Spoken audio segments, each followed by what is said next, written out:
Hi, welcome to the online lecture of IBM3012, Principles of Marketing Management. In Chapter 18, we're going to learn about social media and marketing. Social media can also be defined relative to traditional advertising like television and magazines, in that traditional marketing media offers a mass media method of interacting with customers, while social media offers more one-to-one ways to meet customers. So, the social media is any tool or service that uses the internet to facilitate conversations. Social media have several implications for marketers and the ways that they interact with their customers. Marketers must realize that they often do not control the content on social media sites. The ability to share experiences quickly and with such large numbers of people amplifies the impact of word of mouth in a way that they can eventually affect the company's bottom line.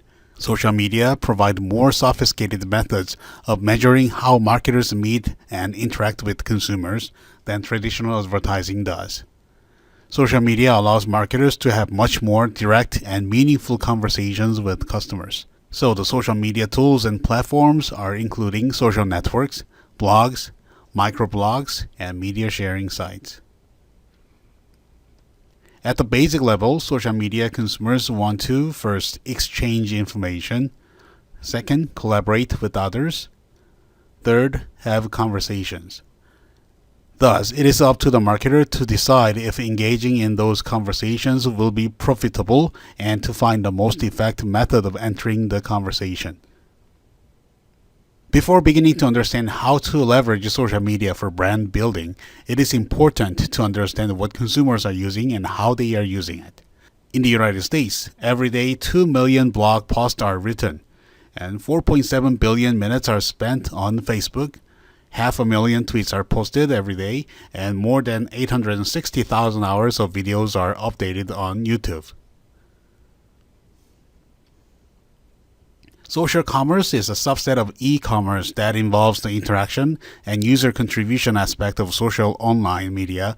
Social commerce is expected to generate about $30 billion each year by 2015, with half of all online sales coming through social media sites.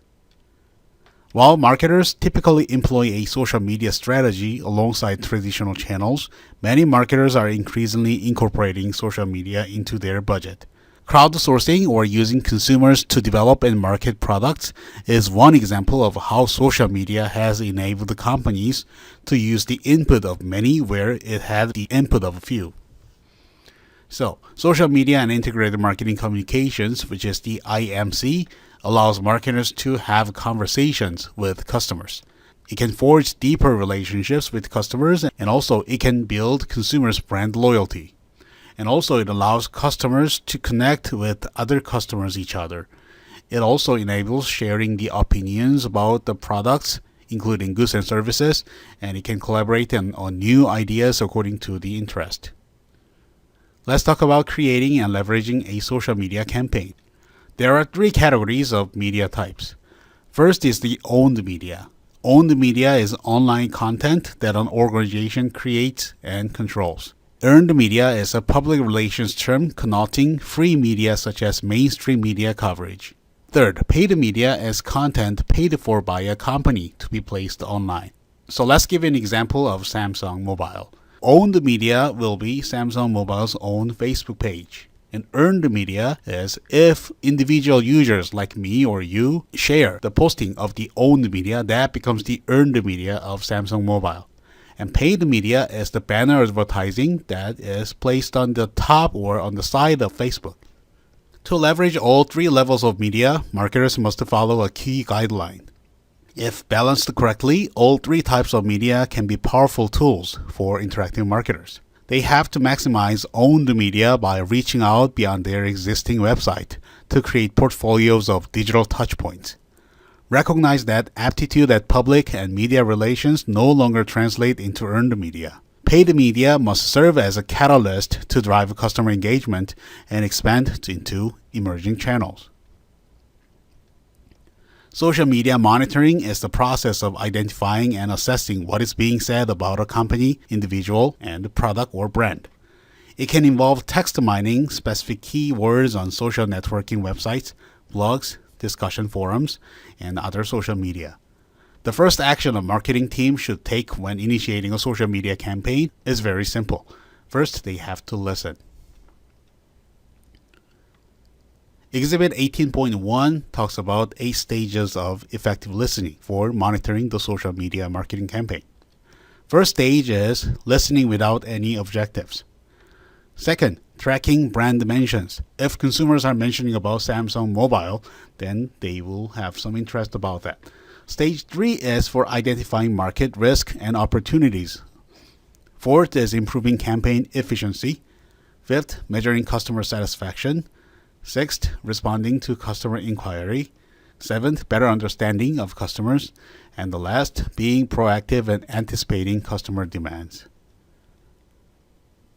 Here are some practical ideas that marketing managers should consider when setting social media objectives. First, listen and learn. They have to monitor what is being said about the brand, develop a listening strategy. Second, build relationships and awareness. Open dialogues with stakeholders. Answer customer questions candidly. Third, promote products and services. They have to get customers talking about their own products and services.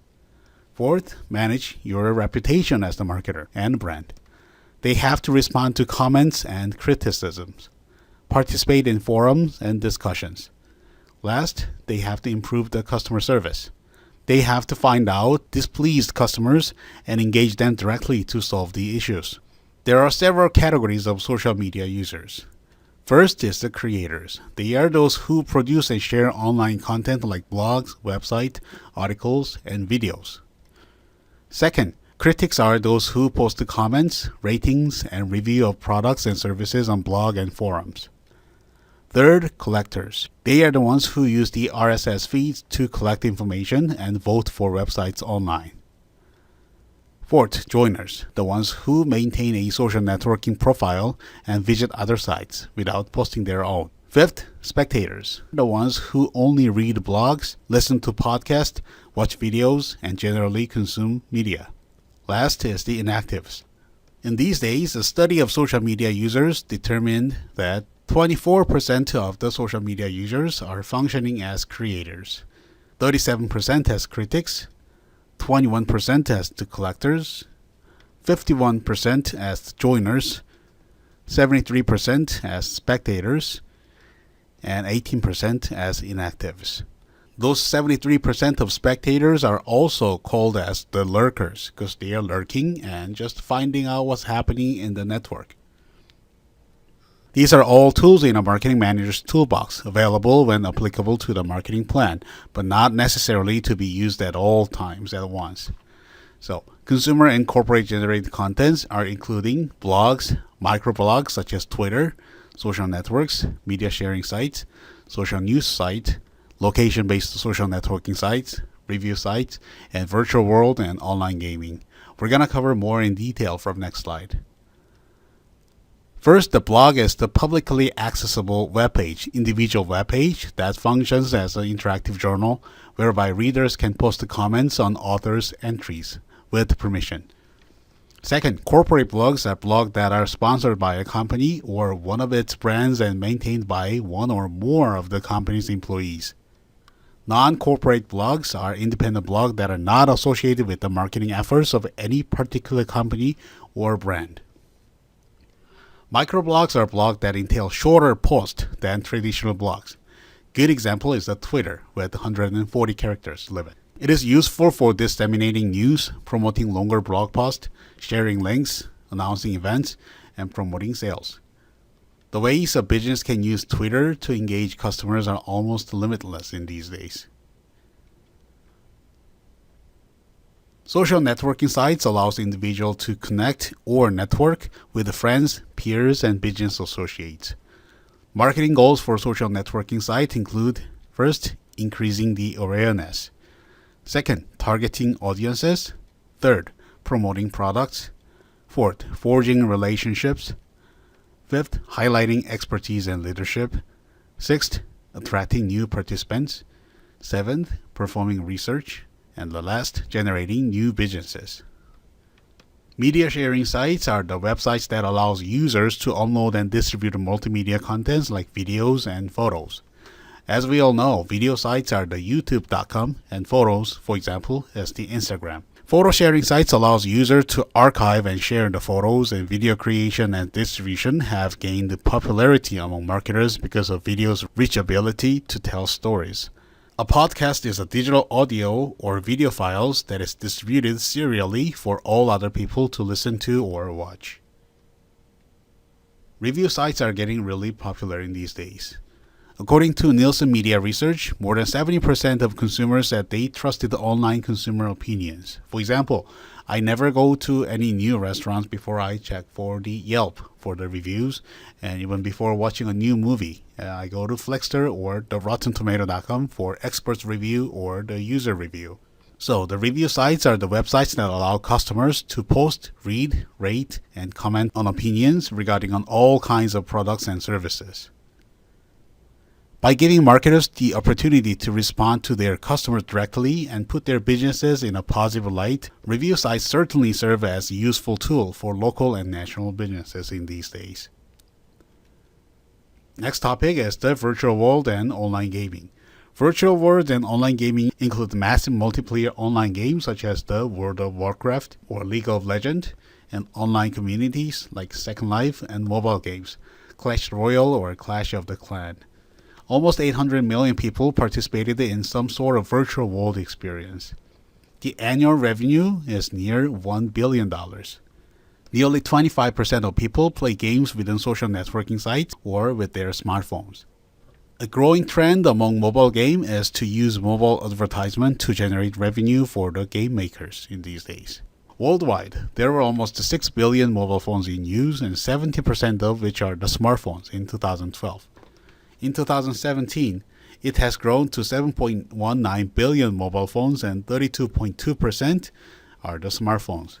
The mobile platform is such an effective marketing tool, especially when targeting a young audiences. There are several reasons for the recent popularity of mobile marketing. First, there is a low barrier to entry. Second, consumers are acclimating to mobile privacy and pricing standards. Third, it is effective at garnering consumer attention in real time. Fourth, mobile marketing is measurable by the time they spend on the network or the frequency that they spend per day. It has a higher response rate than traditional media types because of the ubiquity of the smartphone.